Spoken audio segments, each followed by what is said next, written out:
Well, come on in the room. You've just stepped into a space where healing meets truth, wisdom meets experience, and soul care is always on the agenda. Hello, I'm Dr. Anntoinettemarie Williams, transformation speaker, author, and your guide on this journey to wholeness and well-being.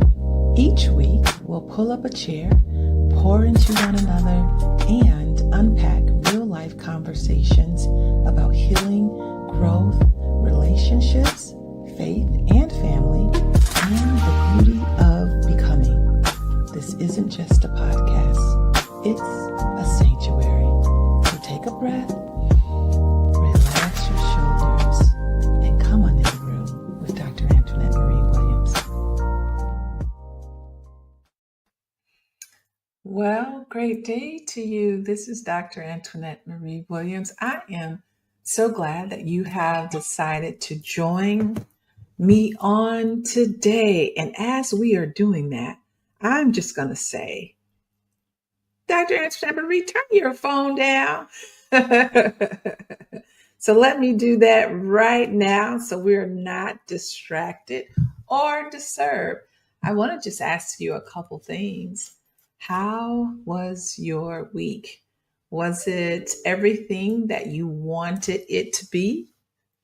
I sure hope so. I hope that it was everything that you wanted it to be. As today, we are just going to have a chat. So I hope that you have your accountability partner. You know what that is.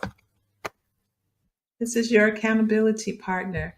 And so today we are going to be speaking about the cost of carrying what's not yours. So first, I really want us to just breathe. If we can just take a moment just to breathe and exhale.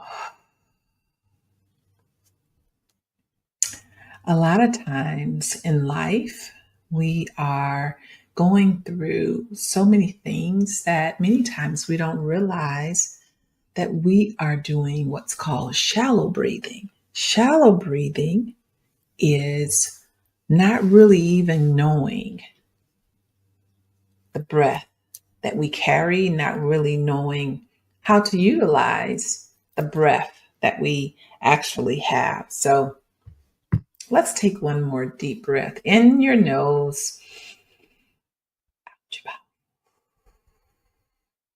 One more time, in your nose, out your mouth. Okay, so today we're going to be talking about the cost of carrying what is not yours. Have you ever had a situation where you were on a vacation or getting ready to go on a trip and somebody said to you, "Oh, can you carry this for me?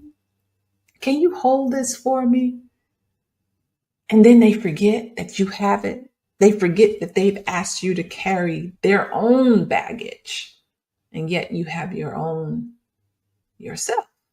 So today, family, we're going to come in the room today and really talk about that, holding other people's stuff that doesn't even belong to us. Sometimes that is a quiet battle.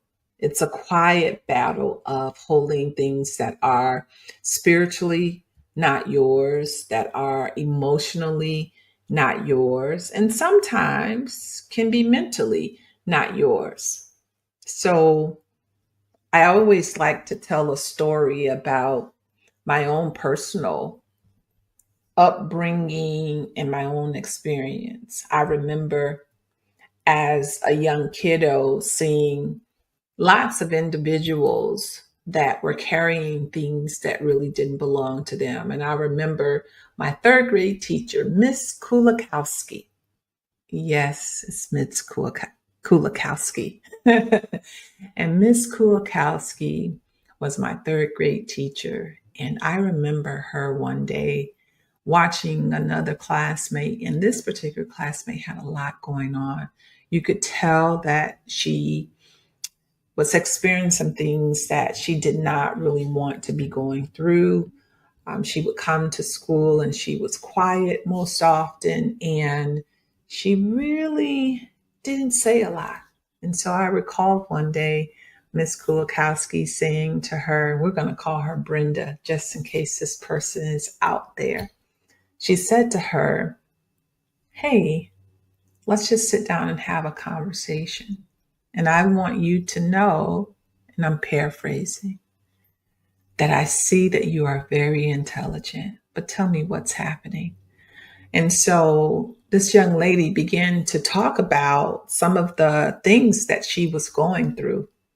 And I overheard some of those things because, back then we didn't have areas where kiddos could be pulled and taken to another place in the room. We had these wooden desks and these wooden chairs, and you had the teacher at the front and the students were in the back. And so I remember this young lady saying some of the things that was happening at home.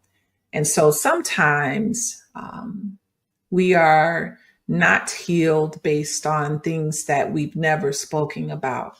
And sometimes those are things that we're holding that don't belong to us. As children, we have unfortunately seen things that have happened to our parents, seeing things that may have happened to our aunties and uncles that we probably should have not seen. And we carry those things for decades. Unfortunately, at times we carry those things for decades. And so today I really want to concentrate on how to be able to release those things that do not belong to us, and really wanting you to give you tools to be able to put it down, give you strategies on how to live your life as effortlessly as you truly know how to live. Let me put my spectacles on here for a second. And so, whether it is trauma that you have experienced from as a child, or from your partner, or just experiences, because what we do know is that every experience, it's not traumatic. There are experiences that we have seen or either heard that doesn't necessarily mean that it is a traumatic experience for you. So here's some psychology behind it. Certain experiences can be traumatic for someone else, but it does not necessarily mean that it is traumatic for everyone that is experiencing it or that have heard about that particular experience. So I want you to think about how some of us have expectations of other people. Some of us also carry the burdens of other people. And in this season in your life, that is just not something that you have to do any longer. You don't have to carry those burdens. There's a song that says, "Lay down your burdens down by the riverside." For those of you that know that song, you know that song. So, carrying somebody else's burdens, or things that, for whatever the reason, you've decided to pick them up, I want you to put it down, because they don't belong to you anyway. And many of us are also already struggling with our own luggage, with our own, people call it baggage. So that weight is too heavy, dear one. The weight is too heavy. So let's talk about this. I'm going to go into 3 different segments. So the first segment is understanding your own emotional inheritance. You hear a lot of times people speaking about emotional intelligence, which is more of a psychological characteristics, can be, of individuals or human beings. But we also inherit more than just our eye color, from individuals. We inherit more than just our hair color, our hair texture. We inherit the belief systems as well. We inherit family roles, we inherit survival skills. Why do you do something like this? Because my daddy do it like this. Why don't you do this? Because my mama didn't do it, because my grandmama didn't do it. So when you're always the one fixing everything or everyone, I want you to ask yourself, come on, who assigned you that job? I'm gonna wait. Who told you that you had to do that? And what is it costing you? What is it costing you to be somebody's everything?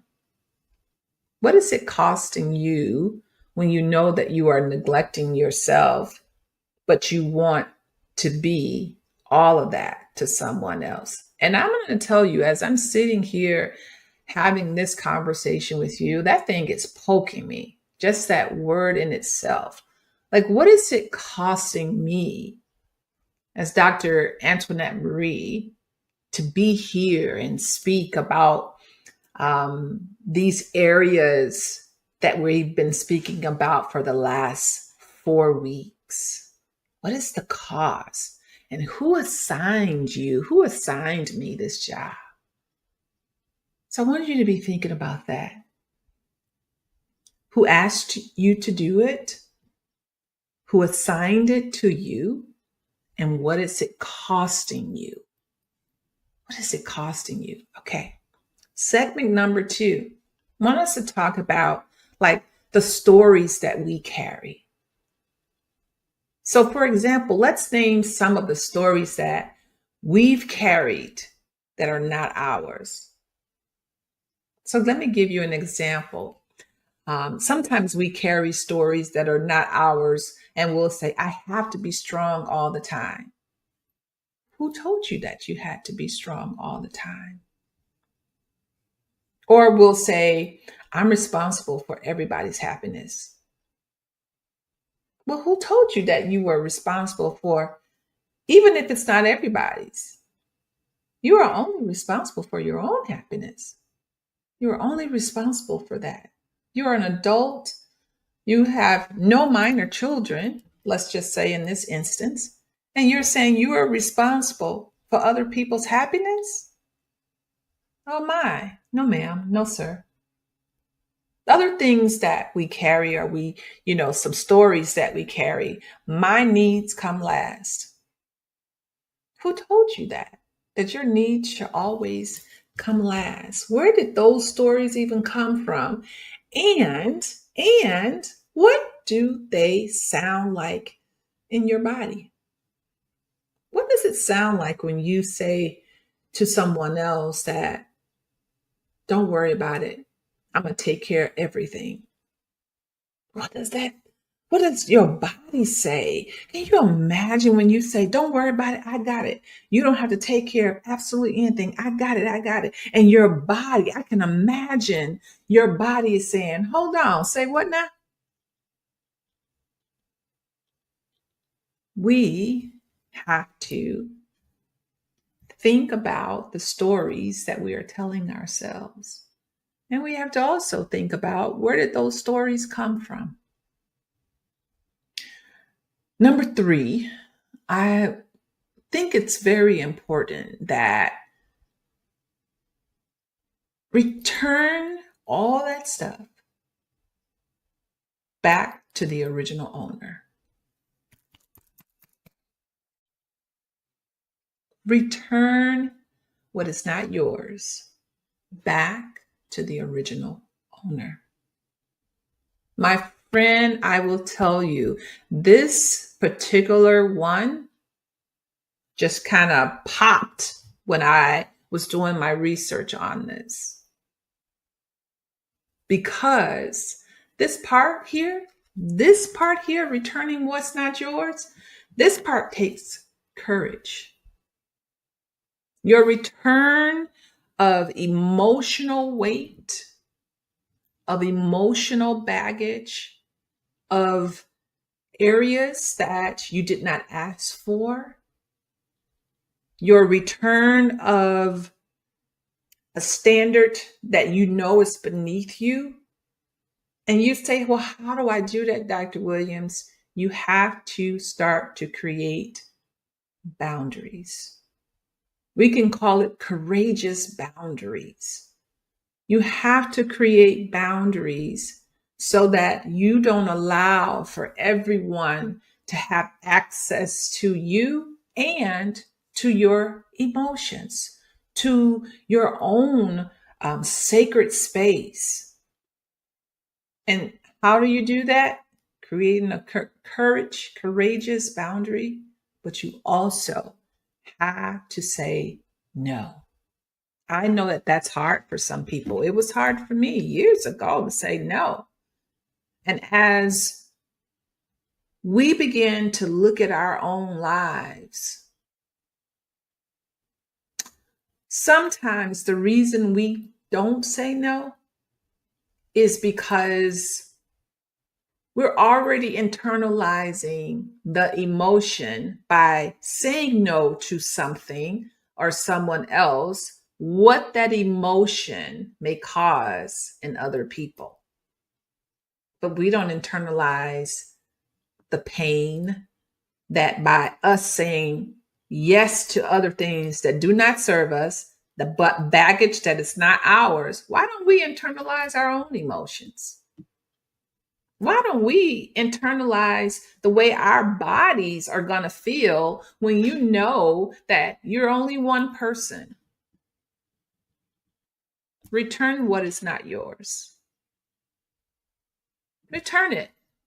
And some may be saying, well, I don't know what to say. I don't know how to say it. I over the last several weeks, I would say this as I've been doing this podcast, I've gotten people to ask me questions on how. Can you show me how? Is there a webinar that specifically is helping me on how to say no? So as I'm doing this here on Come On in the Room, this podcast, I'm really empowering and a lot of inspirational context. But I think there is this space where having conversations, it's really, really intentional and it's really good. But I think the next level to this is showing people how to do it. Some of that skill-based conversation, some of that skill-based training is what also needs to happen. So, with that being said, as we stay on this topic, return what is not yours. I already said create courageous boundaries. Learn how to say no without feeling like you're responsible for saying yes. And return it in love. You don't have to feel guilty about saying no. You don't have to feel guilty about putting yourself first. It is a pivot. It is a shift in your own social emotional context of your own body, of your own spirit, of your own soul. You have to pivot because you are upset with yourself really, but you will blame it on other people, but you took it in. You are carrying other people's baggage and you don't know how to lay it down or to give it back. But your job as a human being is to heal your part. Not everybody else's journey is your part. Your journey is your part. Their journey is their part. And so to be able and to be mature enough to say enough is enough, that this does not belong to me, and saying it out of love and returning it to where it came from. That takes maturity. That takes patience within yourself. That takes love and loving yourself. to see that you are weighed down by expectations of social influence. You're weighed down by what other people want you to do or how other people see you. You are weighed down by the complexities of what society is telling you to be or to do or how to think and when to think. Put it down, give it back, and remove it from your life. Because there's so many things that you know that you need to do for yourself. So here is my guided principle, the guided practice that I really believe will help you as you lay it down.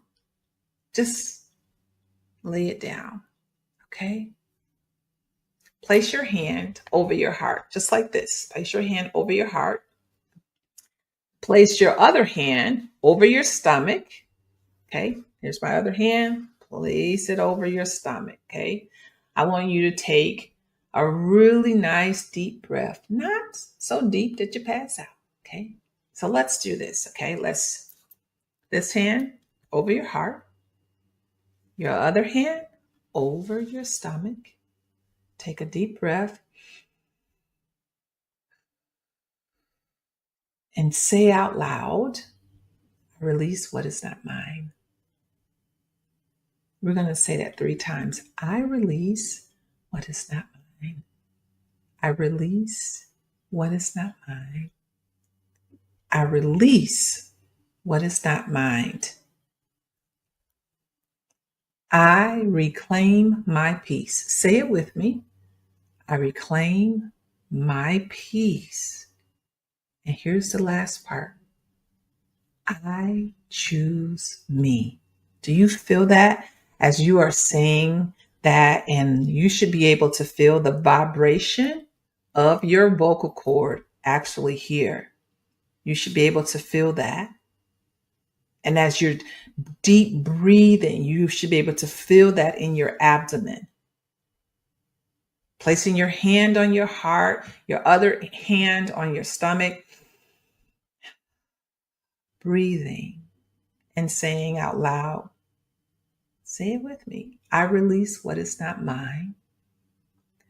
I reclaim my peace. And I choose me. I want you to give yourself a hand. Give yourself a hand praise. Give yourself a clap. Give yourself some thumbs and some snaps. That is where you start. I even challenge you to say that in the morning before your feet hit the ground.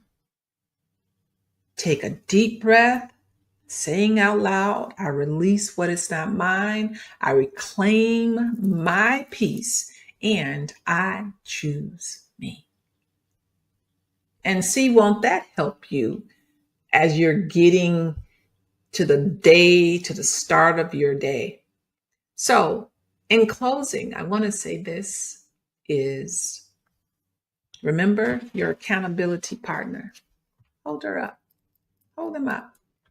So today, in your journal, write a letter to the people. Write a letter to the beliefs. And write a letter to the burdens that you choose to return. It could be all 3. It doesn't have to be all 3. Take that letter. I've seen people to have ceremonial points where they will either burn it or they will rip it up. You get to decide. You see how I just did that? Because even Dr. Williams I can give you advice and I can give you guidance, but it's up to you. Decide on who you're going to write that letter to. You can write a letter to the belief. You can say, I no longer believe such and such and such and such. And today I have decided to take my life back into my own hands. Fold it up. You can burn it, you can rip it up. But the goal is to release it. Because, beloved, believe me when I tell you this, you don't need permission to be free and to live free. You don't need a pat on the back. You don't need a prophetic word. You need to come into the being of who you are, knowing that God Most High is your effervescent guide throughout your entire day. Believe in yourself. Trust in yourself. Trust in knowing that you are connected to the great I am. And when you know that, and when you believe that, you will be able to put down those burdens down by the riverside, and don't pick them back up, because the cost to carry somebody else's baggage or burden is so high, and you don't have the capacity to do it. Nobody told you to pick it up. So I want to say this in closing. You are the curator of your life. You have opportunities, you have options, and your decisions will always cause a reaction. This is Dr. Williams, and I want you to be well and to also live well. I'll see you next week. Take care. Be well.